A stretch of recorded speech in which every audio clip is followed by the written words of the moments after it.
our CEO at the time had suggested that I share a room with him. To think that it would even be suggested that like I should share a hotel room with my male CEO was kind of nuts in retrospect. Welcome to The Art of Speaking Up, a podcast that empowers professional women to rise. I'm your host, Jessica Guzik, and in this show, I take you undercover into the stories and lessons that I learned, sometimes the hard way, throughout my career. I also talk with working women, leaders, and coaches to show you that no matter what your struggle is, and no matter what your career goals are, you already have all the talent that you need to succeed.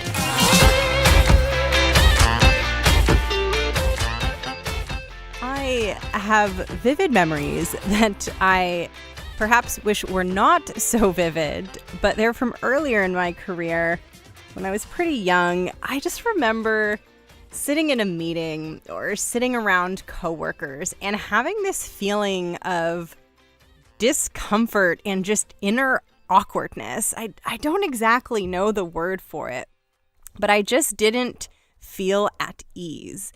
And I thought that the reason I felt that way was because I was an awkward person and I was just having troubles assimilating into this new environment. And there are things about me that were and are awkward. So that is definitely a potential explanation for some of what I was feeling, but I can say with full certainty that it's not the complete story, because I look back now and it's so clear to me that some of what made things hard and some of what made me feel uncomfortable and not good was I was very often the only woman in a room or in a conversation or in any situation. And I didn't really pick up at the time on the fact that that was even the case, which is crazy to think about.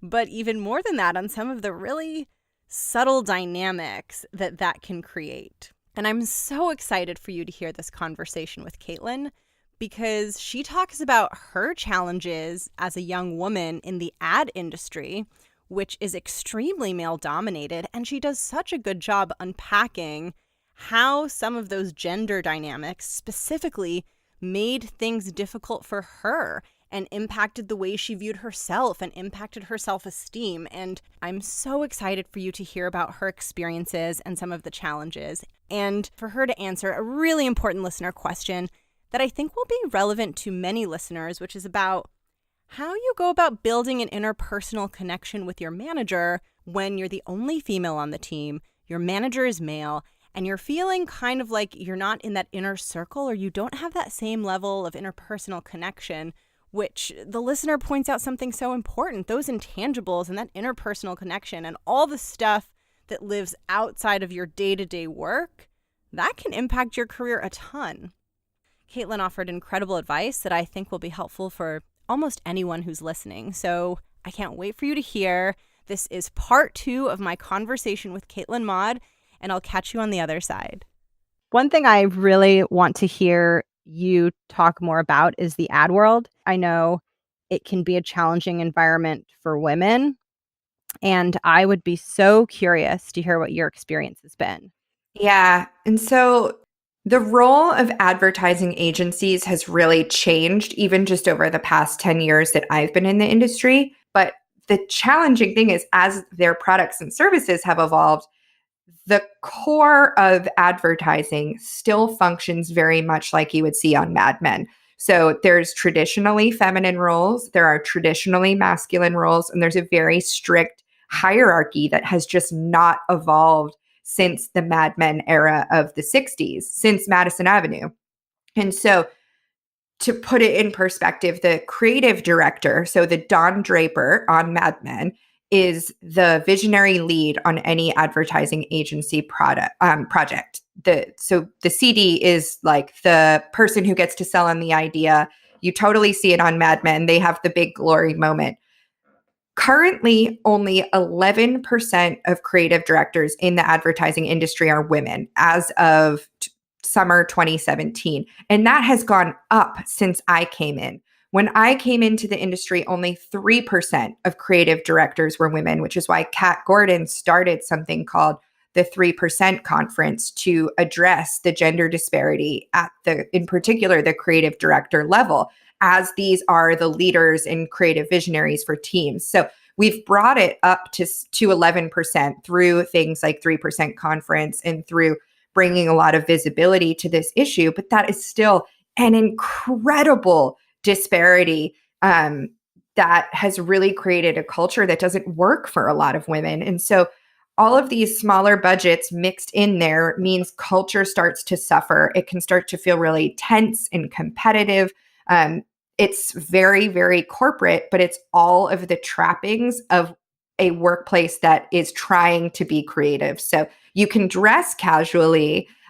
There are ping pong tables. There are all of these markers that say we are creative, but there's very traditional hierarchical structure to the way agencies organize themselves that I think is desperate for disruption.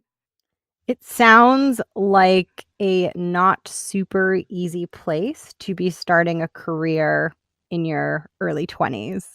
No, it wasn't. But I also didn't know what I didn't know. So much of the misogyny that I encountered was internalized because I didn't know that that wasn't how it was supposed to be.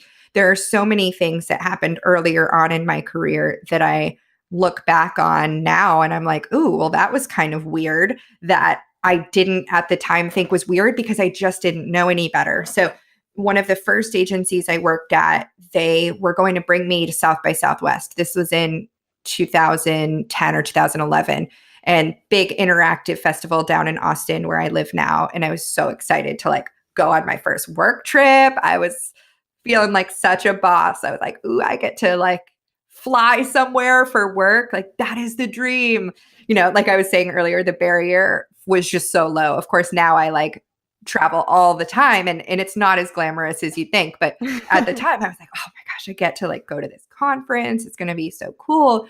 And they had added me, they got my badge late. So they had added me to the itinerary kind of later. And they had identified that, you know what, we really should send her, like she's doing a lot of relevant work to what's happening at this festival and she should really be there. And it was a small agency and they didn't have like a ton of money to put toward internal investment travel like this. And so I remember our CEO at the time had suggested that I share a room with him. And he was like, oh, we'll just get like a room that has 2 beds. And I remember the female account director who was coming, she was already sharing a room with someone else. And she was like, you can't do that. Like, that is not okay. Like, and I think it just never occurred to him, like being a married, like, I don't, or he didn't care or what. But I remember I just felt so put on the spot that this was even suggested that what was I going to say? No, like, I don't want to go down to South by Southwest unless you like buy me my own hotel room. I had no clue how to even react to a little thing like that. And of course, it worked out that he actually didn't even end up coming. And so I got the whole hotel room, which was amazing. I got the CEO suite. But to think that it would even be suggested that like I should share a hotel room with my male CEO was kind of nuts in retrospect. Wow, I was holding my breath to find out how that story ended. Nothing too egregious. But think of where that could have gone. Like, think of how that could have ended up because who am I in like so much less power in that dynamic than he had. And sometimes like I really think sometimes people don't even realize the inherent power that they hold in roles like that, that when they say something, people listen and people take it really seriously. And I feel like if the CEO is saying that's how we should do it, I don't know any better. Yes, awareness is such an important thing. And it's something that I really want and hope and encourage men to think more about because, this applies to all form of privilege, but you first need to understand that you have it and in what ways it manifests so that you can do the right thing in these situations. And it can be a situation like that, like yours, which is extreme, all the way to a meeting that has 8 men and 2 women. There's already a power dynamic before anyone's even said a word. And I wish that men did a bit more. Yeah. And I don't know why that's not part of this right now, or that I at least don't see it, but it's something that I think is incredibly important. Oh yeah. We had a speaker come in to the agency that I was most recently at, and she came in to talk about cultural appropriation, and it was a presentation that she'd given at the agency she worked at. She was someone in my peer network, and I said, "Oh, you already have it? Like come by next time you're in Austin. I'd love for you to present that to my team." And we were able to set it up such that anyone that at the agency was available at that time could come and participate in. And I was so excited to see that our male president and our male chief creative officer were both coming, both white cis men. Were coming to this cultural appropriation thing because, again, some of this change really does start at the top. And so it's one thing for me as the director of strategy in the department to really integrate some of these, integrate an awareness of cultural appropriation into my team. But at a bigger organizational level, it really takes some initiative from the top. And so I was so excited to see them come. And as the presentation was going on, they were getting increasingly like aggressive with her and kind of saying, well, isn't this subjective? And like, well, how do you know what cultural appropriation is? And like, who are you to decide that that's cultural appropriation? Because to me, that doesn't seem like cultural appropriation. And it was so quick for them to be like, well, I don't understand it. Like, there's no guideline on what is or isn't cultural appropriation. So you're wrong. And it was very embarrassing for me. It was very uncomfortable for a lot of people who were there to participate and learn and be open. And we were talking about this before we started recording, but things like just taking a beat to really listen before jumping in with, provocative questions or disagreement or really trying to poke holes in something someone says. I would encourage anyone, but particularly men in positions of power, when they're learning something or hearing something that challenges them, just like we were talking about earlier, to really take a beat and examine why that is triggering them and really examine what about it is that they don't understand and see if they can on their own find ways to explore and maybe educate themselves or talk to a trusted friend or peer about where they might be able to learn a little bit more or talk through that challenging point. Because when a president or a chief creative officer jumps in and says, well, I don't agree, or I'm not sure I understand what you're saying, that is the inherent power that I'm talking about that sometimes they miss. That like when the president says it, what do you think the associate level designer is going to do? Challenge the president on him saying like, well, cultural appropriation seems subjective then. No, she's not going to say anything. She's going to sit back and start to feel like she's not welcome there anymore, or that her, her people that are supposed to have her back, that are signing her checks, don't really understand the cultural context in which she exists. And it swings the other way too. So if you have a leader who decides that they're going to go about this in the right way, and everyone makes mistakes, and this can be hard stuff to do, and no one does it perfectly, but they're going to have this openness and use their position of power to raise awareness and set examples for an entire company or an entire industry, whatever it is, that can have such an incredibly positive ripple effect. So it frustrates me when people are neutral and don't do anything. It's even more frustrating the kinds of things that you're talking about, which are incredibly harmful. But then I just look and I see missed opportunities. And I I wonder, are people not thinking about this? Or is it just they are, but it's just not a priority? Yeah, I don't know. But in terms of action steps, this is one of the things that I say, like, where you can walk away. And if you're really working on your confidence and you're working on yourself and you're working on learning how to navigate these crucial conversations, next time you find yourself in that environment, you might find that you're the one to speak up and you're the one to say, actually, I disagree with that, or I think there's an opportunity for us to learn and maybe we should let her speak a little bit more, or I'm happy to chat with you after the presentation is over and maybe we can go through this a little bit more. I'm really interested in what she has to say. And if you can start to do some of that personal development work when situations like this come up, they won't take your power as much because you'll have built it up. And that is a hard thing to do. What you're talking Oh, about so hard. is, So hard. but it's important. And I think that there are major changes and major shifts that need to happen, and they're happening in some places, but not nearly on a macro enough scale, in my opinion. Yeah, and if you're, I think the other thing I would just say, and in any situation like that too, is like if you are questioning something or something is making you feel icky or like this isn't right or this isn't appropriate or I don't like the way this conversation is going, you're probably not the only one. And by you being the one to initiate can create that safety that we talked about for a lot of other people to open up and for real change and dialogue to potentially happen. But it has to sometimes take that one person to crack it open. I'm really glad that you mentioned that, and that story is a little bit haunting, but also I think an important one to be heard and to be out there, stories like that. Oh yeah. And listen, this isn't just the advertising industry. There is inherent problems with the advertising industry right now and the culture of our industry and of our community.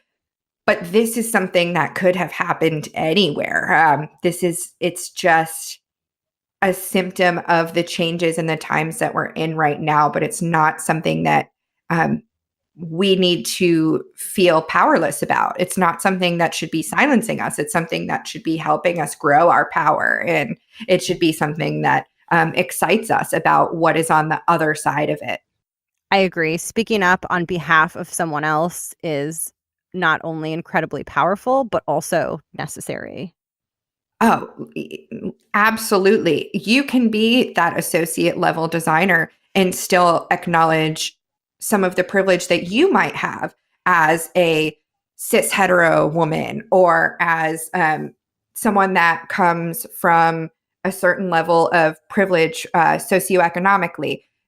Everyone has some sort of privilege in this world. And I think when I talk about understanding dynamics and understanding how you exist in the world and really examining that, like that is definitely something I would encourage people to really look into is like what advantages systemically have I benefited from and how can I help create those for other people or challenge those systems where they need to be challenged in very even subtle ways sometimes. One of the things I did at my last agency that I hope has a very long ripple effect, but was just one tiny way I felt like I could use my privilege as the head of the department to do something differently was we do a lot of quantitative surveying. So we send out surveys for market research. We ask people to weigh in on things. And one of the first questions we ask, what we call the screener portion of the survey, is we ask people their gender.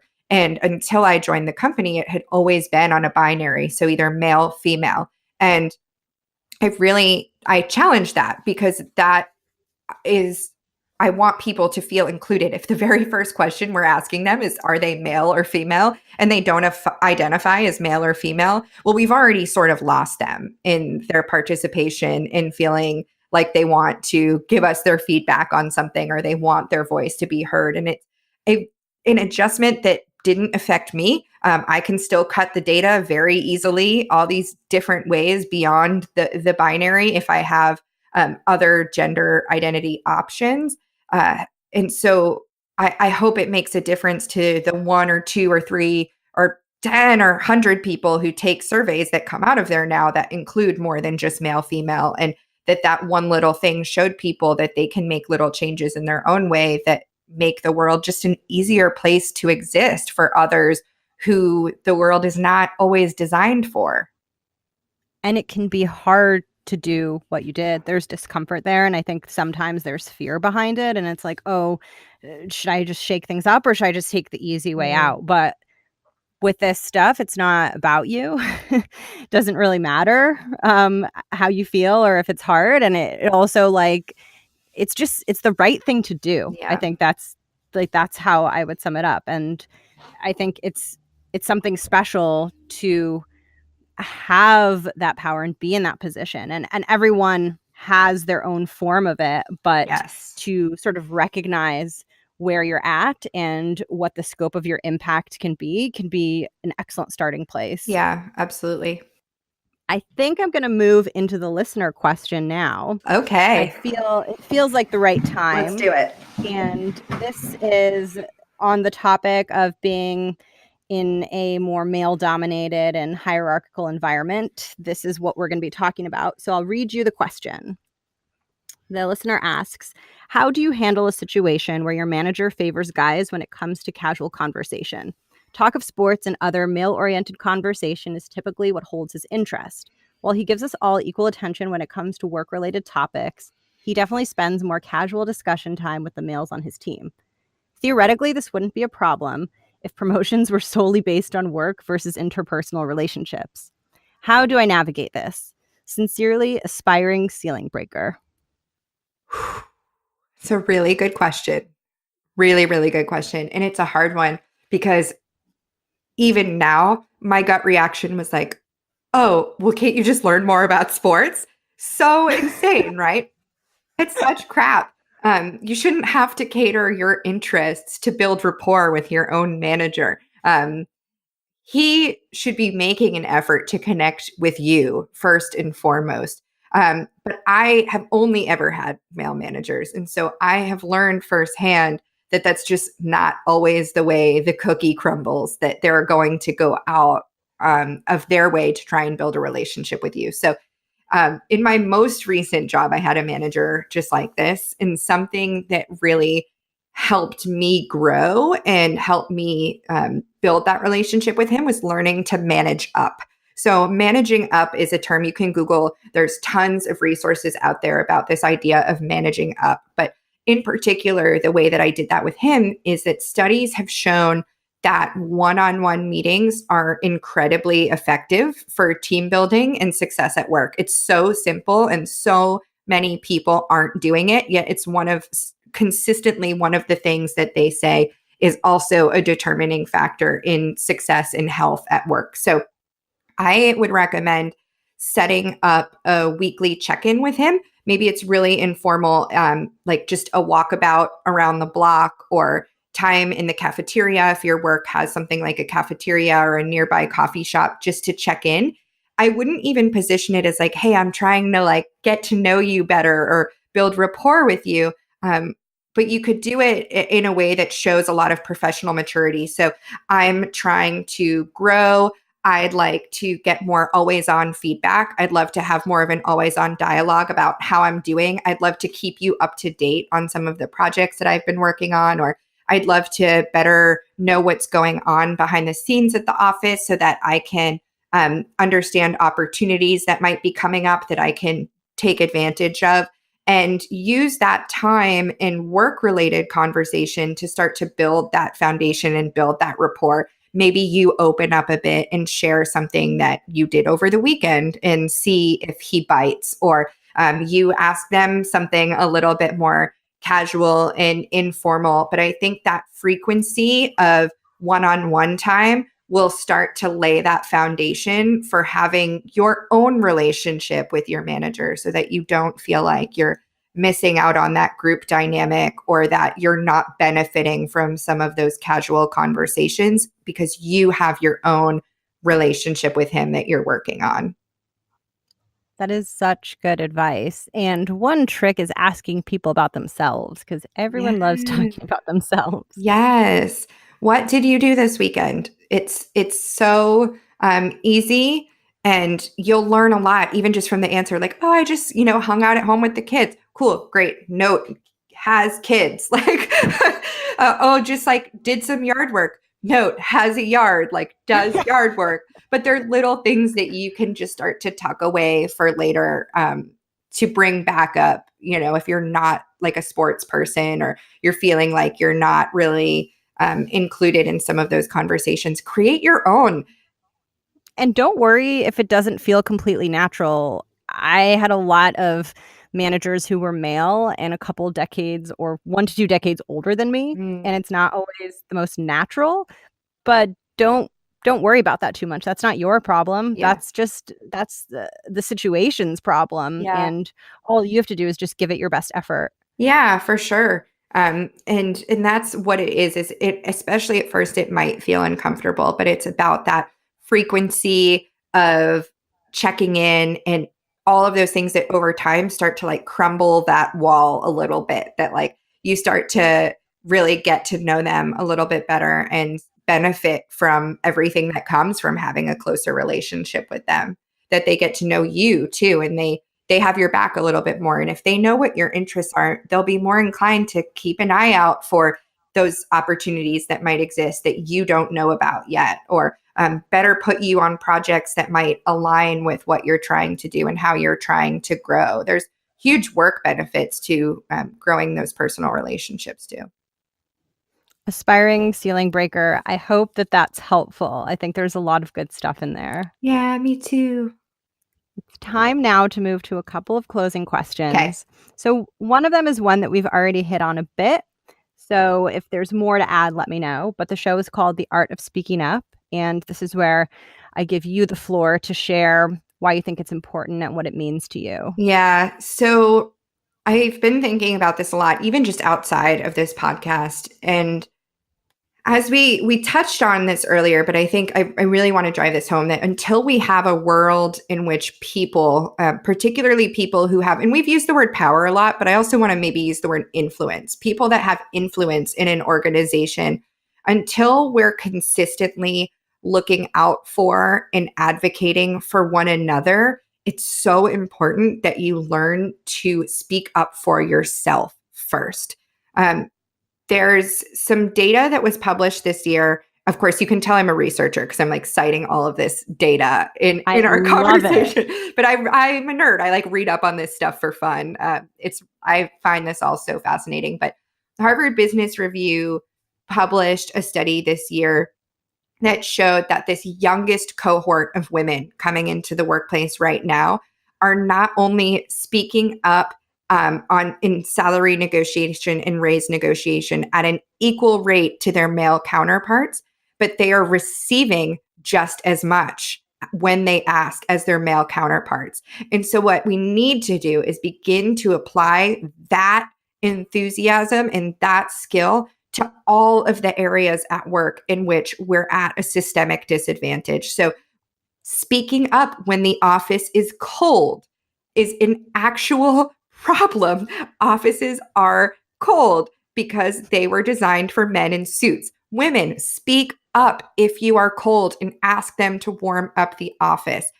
That will start to have a ripple effect to people with who may have disabilities, for example, speaking up about accommodations that they need to get their work done in an office. So if we can start to apply this momentum that already exists for speaking up about things like raises and negotiations, um, let's start applying that everywhere else. And I really believe that like when we do start to get effective at doing this for ourselves, it creates an environment in which others start to feel safer to speak up, in which we can start to speak up for people whose voices haven't been heard.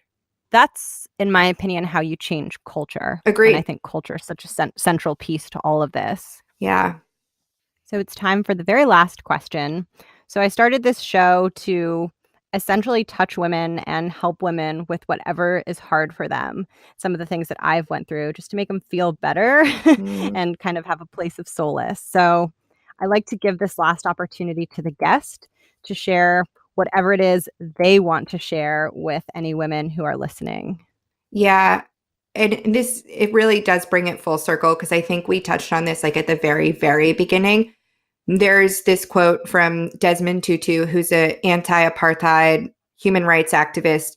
He says, it's very famous, if you are neutral in situations of injustice, you've chosen the side of the oppressor. And so I think it's really important that we're having these conversations, but also think about how, as you're developing your skills, growing as a person, growing in the workplace and learning new skills, think about how what you're learning can help someone else too. So every time you learn a new negotiation tip or you learn a new tip about public speaking, like in your next podcast episode, think about who you can share that with that would also benefit from developing their skills in that way. So that every time you're getting a seat at the table, you're opening up a seat for someone else too, because we really need to be better about bringing in other people and starting to speak up for others as well. That's really what I see as the more evolved version of speaking up for ourselves and what we should be striving for.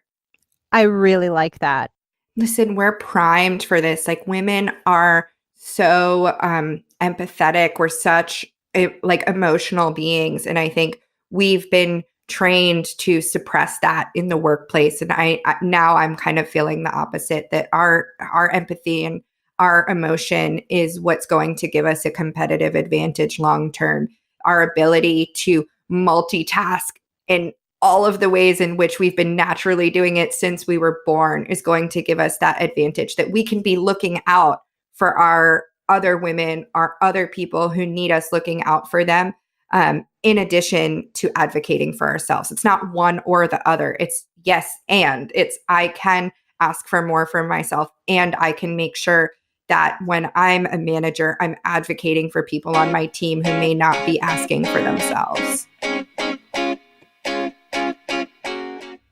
Thank you for listening. If you've made it here, I hope that you enjoyed part 1 of my conversation with Kaitlin. If you listened, I hope you enjoyed this conversation. I got completely lost when I was talking with her, and frankly, I was in awe of how well-spoken and helpful and honest and powerful Kaitlin was, and she was really inspirational to me, and I hope that you felt the same thing. She did mention, both in this episode and in part 1 in my talks with her, the suggestion of getting better at public speaking, and she mentioned that that was a skill that she thinks is really important for almost anyone in the professional world, and my next couple of episodes are all about that topic. So if that's something that you're interested in or is relevant to you in your career, I definitely recommend checking those out. I think that they'll be really, really helpful. I hope you're enjoying the show. If you are and you want to make me jump for joy, you can rate the show. I get very excited whenever there's a new rating. I notice every single one because I look obsessively. But it makes me feel seen as the creator of the show, and it's a really special feeling to get that feedback and know that there are people listening and liking it. It's been really fun talking with you, and I'm really excited for the next couple of episodes, so I'll catch you in those and enjoy the rest of your day.